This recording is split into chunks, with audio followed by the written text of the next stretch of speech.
இன்னைக்கு வீடியோல வந்து பாத்தீங்க அப்படின்னா, நம்மளோட சப்ஸ்கிரைபர் ஒருத்தர் நமக்கு வந்து மெயில் பண்ணியிருக்காரு. அவரோட பிஎஃப் பென்ஷன் பணத்த வந்து கிளைம் பண்ணும்போது, எனக்கு வந்து எரர் வருது. இத வந்து கிளைம் பண்ண முடியல. என்ன ரீசன்னால இந்த எரர் வந்து வருது? இத வந்து எப்படி நான் சரி பண்றது? இத பத்தின டீட்டெயில வந்து கிளாரிஃபை பண்ண சொல்லி நமக்கு வந்து மெயில் பண்ணியிருக்காரு. இன்னைக்கு வீடியோல வந்து பாத்தீங்கன்னா, இவரோட ப்ராப்ளம் என்ன? இத வந்து எப்படி நம்ம ரிசால்வ் வந்து பண்ணலாம்? இத பத்தின ஃபுல் ப்ராசஸ் டீட்டெயிலையும் தான் இந்த வீடியோல பார்க்க போறோம். அதுக்கு முன்னாடி நீங்க இது மாதிரியான யூஸ்ஃபுல்லான இன்ஃபர்மேஷன தெரிஞ்சுக்க மறக்காம நம்மளோட சேனலுக்கு சப்ஸ்கிரைப் பண்ணிக்கோங்க. கூடவே வர்ற பெல் ஐகான்ஸ்ல ஆல் அப்படிங்கிறத கிளிக் பண்ணி வச்சிட்டீங்க அப்படின்னா நம்ம சேனல்ல வரக்கூடிய எல்லா வீடியோஸையும் மிஸ் பண்ணாம பார்க்கலாம். ஸோ இன்னைக்கு நம்ம பார்க்க போற ப்ராப்ளம் வந்து பாத்தீங்கன்னா ரஞ்சித் குமார் அப்படிங்கிற ஒருத்தரோட ப்ராப்ளம் தான். ஸோ இவர் வந்து பாத்தீங்க அப்படின்னா கம்பெனில இருந்து ரிலீவ் ஆயிட்டாரு. ரிலீவ் ஆனதுக்கு அப்புறமா இவர் வந்து பாத்தீங்கன்னா அவரோட பிஎஃப் பென்ஷன் பணத்தை வந்து வித்ட்ரா பண்ண ட்ரை பண்ணியிருக்காரு. ஸோ இதில் வந்து பார்த்தீங்கன்னா அந்த பென்ஷன் ஃபார்மையுமே வந்து செலக்ட் பண்ணிட்டார். இதை செலக்ட் பண்ணதுக்கு அப்புறமா வந்து பார்த்தீங்க அப்படின்னா இவருக்கு இந்த மாதிரி வந்து ஒரு எரர் வருது. இந்த எரரில் என்ன சொல்லியிருக்காங்க அப்படின்னு பார்த்தீங்கன்னா date of exit in respected of member is not available அப்படின்னு வந்து மென்ஷன் பண்ணியிருக்காங்க. ஸோ இதனால என்னால் அடுத்த ஸ்டெப்புக்கு மூவ் ஆக முடியலை, இதனால என்னால் கிளைமும் வந்து பண்ண முடியலை. இது எதனால வருது அப்படின்னு கேட்டிருந்தாரு. ஸோ இந்த மாதிரி ரீசன் வந்து எதனால வருது அப்படின்னு கேட்டிங்கன்னா இவருக்கு வந்து பென்ஷன் அப்படிங்கிற அந்த பர்டிகுலர் பேஜில், அதாவது நம்மளோட சர்வீஸ் ஹிஸ்ட்ரியில் வந்து date of joining and date of ending வந்து இருக்கும்ல.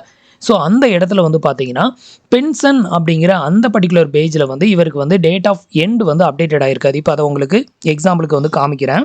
இப்போ வந்து பார்த்தீங்க அப்படின்னா நான் வந்து இன்னொரு பர்சனோட சர்வீஸ் ஹிஸ்ட்ரியை வந்து எடுத்திருக்கேன். இந்த சர்வீஸ் ஹிஸ்ட்ரியில் வந்து உங்களுக்கு என்ன நடந்திருக்கும் அப்படின்னு பார்த்தீங்கன்னா, அதாவது இந்த மாதிரி எரர் வர்றதுக்கு என்ன காரணம் அப்படின்னு கேட்டிங்கன்னா, ஸோ இதில் வந்து பார்த்தீங்க அப்படின்னா ஃபஸ்ட்டு இருக்கிற காலம் வந்து பார்த்தீங்கன்னா டேட் ஆஃப் ஜாயினிங், இபிஎஃபோட டேட் ஆஃப் ஜாயினிங், அதுக்கப்புறம் இபிஎஃபோட டேட் ஆஃப் எண்டிங், அதுக்கப்புறம் வந்து பென்ஷன் இபிஎஸ் அப்படின்னு மென்ஷன் பண்ணியிருப்பாங்க. பென்ஷனோட டேட் ஆஃப் ஜாயினிங், அப்புறம் பென்ஷனோட டேட் ஆஃப் எண்டிங், இந்த மாதிரி வந்து கொடுத்துருப்பாங்க. இதில் இவருக்கு என்ன நடந்திருக்கும் அப்படின்னு பார்த்தீங்கன்னா பிஎஃப் பணத்தோட, அதாவது இபிஎஃபோட இடத்துல வந்து பார்த்தீங்கன்னா டேட் ஆஃப் எண்ட் வந்து அப்டேட்டட் வந்து பண்ணியிருப்பாங்க.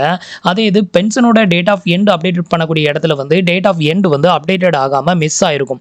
ஸோ இந்த மாதிரியான ரீசன்னால தான் வந்து பார்த்தீங்கன்னா இவங்களுக்கு வந்து date of exit is respected of member is not available அப்படின்னு சொல்லி மென்ஷன் பண்ணியிருக்காங்க. ஸோ இப்போ வந்து பாருங்க, இதில் வந்து டேட் ஆஃப் லிவிங் வந்து காமிக்குது 30/6/2024. அப்போ தான் வந்துட்டு பென்ஷன்லையும் அப்டேட்டட் ஆயிருக்குமே அப்படின்னு உங்களுக்கு வந்து டவுட் வரலாம். ஒரு சில பர்சனுக்கு வந்து பார்த்தீங்கன்னா டேட் ஆஃப் எண்ட் வந்து அப்டேட்டட் ஆகும்போது வந்து பார்த்தீங்கன்னா இது மாதிரி வந்துட்டு இபிஎஃப்ல வந்து டேட் ஆஃப் எண்டை வந்து அப்டேட்டட் வந்து பண்ணியிருப்பாங்க. ஆனால் இபிஎஸ்ல வந்து சம்டைம் ஏதாவது எரர்னால கூட அப்டேட்டட் ஆகாமல் மிஸ் ஆயிருக்கும். இந்த மாதிரி மிஸ் ஆயிருந்தது அப்படின்னா உங்களால் வந்து பிஎஃப் ஃபார்ம் நம்பர் 19 அந்த ஃபார்மை மட்டும் கண்டிப்பாக உங்களால் கிளைம் பண்ண முடியும். ஏன்னா இங்கே வந்து இபிஎஃப்க்கு வந்து டேட் ஆஃப் எண்ட் வந்து அப்டேட்டட் வந்து ஆயிருக்குது. ஸோ அதனால வந்து பிஎஃப் பணத்தை வந்து கிளைம் பண்ண முடியும். இதே இது பென்ஷன் பணத்தை நீங்கள் வந்து செலக்ட் பண்ண ட்ரை பண்ணும்போது தான் உங்களுக்கு வந்து இந்த எரர் வந்து வரும். இப்போ உங்களுக்கு இதுக்கான ரீசன் வந்து என்ன அப்படிங்கிறது கண்டிப்பாக புரிஞ்சிருக்கும் அப்படின்னு நினைக்கிறேன்.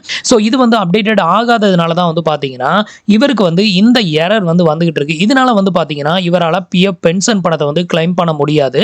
ஸோ இப்போ வந்துட்டு இந்த ப்ராப்ளத்தை எப்படி சரி பண்ணுறது அப்படின்னு கேட்டிங்கன்னா, இதுலேயே வந்து பார்த்தீங்கன்னா ஆன்லைனில் மேனேஜ் அப்படிங்கிற ஆப்ஷனில் வந்துட்டு நமக்கு ஜாயிண்ட் டிக்ளரேஷன் ஃபார்ம் அப்படிங்கிற ஒரு ஃபார்ம் வந்து அவைலபிளாக இருக்குது. அதில் போயிட்டு நீங்கள் வந்து டேட் ஆஃப் எண்டை வந்து அப்டேட்டட் வந்து பண்ணுறதுக்கு ரிக்வெஸ்ட் வந்து கொடுங்க.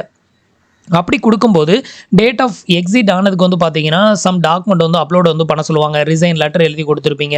அதுக்கப்புறம் வந்து அட்டண்டன்ஸ் க்ளோஸ் ஆனது அந்த இதெல்லாம் வந்து ஒரு ஃபோட்டோ எடுத்து அதை வந்து நீங்கள் அப்லோட் வந்து பண்ணுற மாதிரி இருக்கும்.